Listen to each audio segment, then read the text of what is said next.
Dear students, in our last class, we have discussed Coulomb's law in vector form. I have given you some home assignments also from NCERT. I told you if you have any doubt in that, you may ask it from me. Now, today we proceed.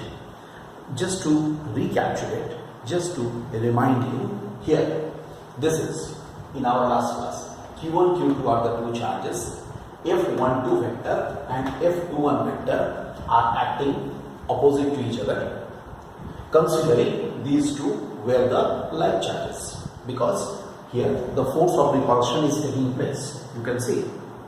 And we have also seen R12 cap is the unit vector from first to second charge, and R21 vector is the unit vector from the second to first charge. That I have already discussed, I have already told you. And on the basis of which we can write here F12 vector is equal to K minus, I remind you, or I tell you, K means 1 by 4 pi epsilon naught.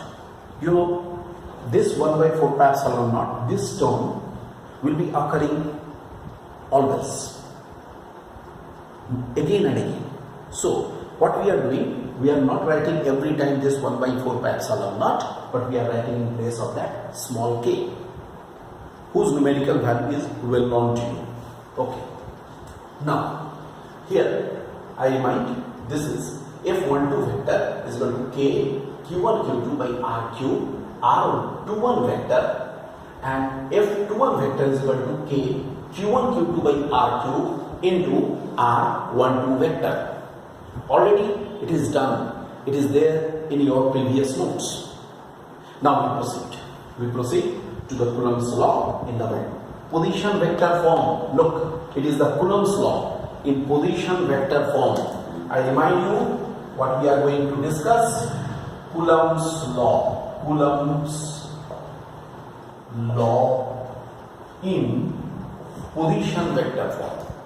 Position vector form means we are considering xy plane in which two charges Q1 and Q2 are placed r distance apart, just like this situation which we have discussed in the last class. Only a small change, that is the position vectors of Q1 and Q2 are R1 vector and R2 vector respectively. Again, considering similar situations, Q1 and Q2 are the two like charges, repelling force will be acting. So F12 vector, F21 vector, like this it is acting. Okay, now we shall take the reference of this formula here. What we shall do, look, what we are going to do, just be careful. I will apply triangle law. So I write using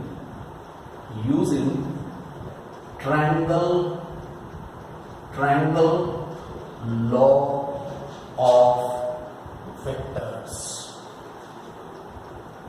Using the triangle law of vectors, what we can get?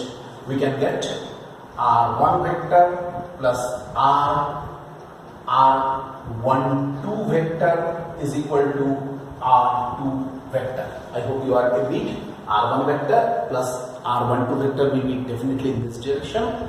That is equal to R2 vector, which we have already studied in our class 11 course.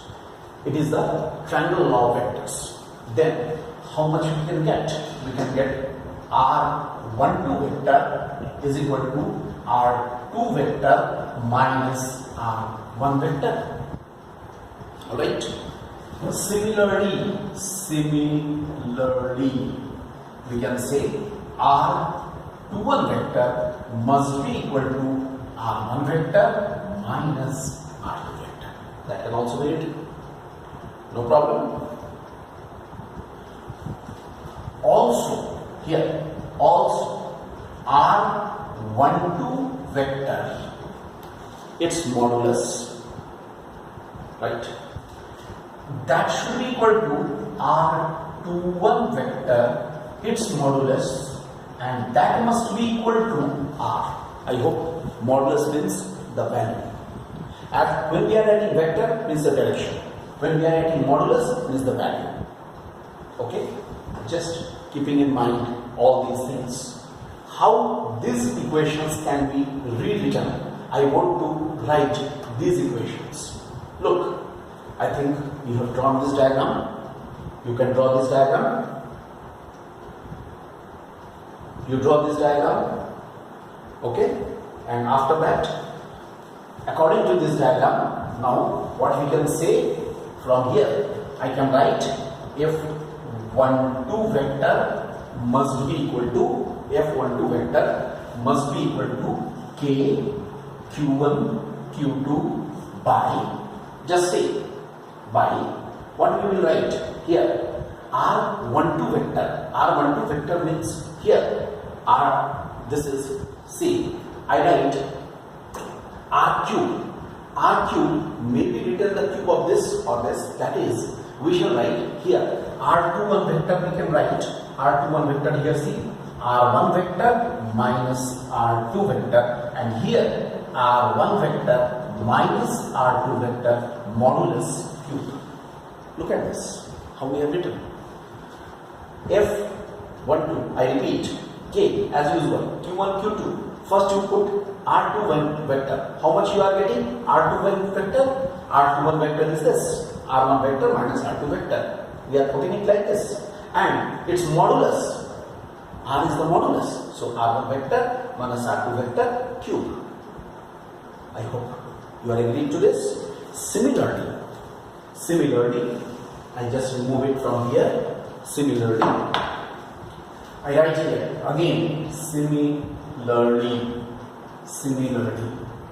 F21 vector should be K Q1 Q2 into divided by, we shall write, but before that R12 vector means here R2 vector minus R1 vector, and here R2 vector minus R1 vector cube. Look, these two expressions which we are getting, they have been obtained in the position vector form. These two expressions have been obtained in the position vector form. So, this is all about our Coulomb's law. We have discussed here the Coulomb's law. This is regarding the Coulomb's law in the position vector form. So, we have discussed, if you remember, we have discussed Coulomb's law in scalar form, then in simple vector form, then in position vector form. In all these forms we have discussed. Alright. As I told you before also that, I think you can copy it down or you have copied it. You can write all this. These are the figures and all the descriptions. I hope it's clear to you. Now, after this, I want to discuss our next discussion, which is there. That is a very important topic. That is the electric field.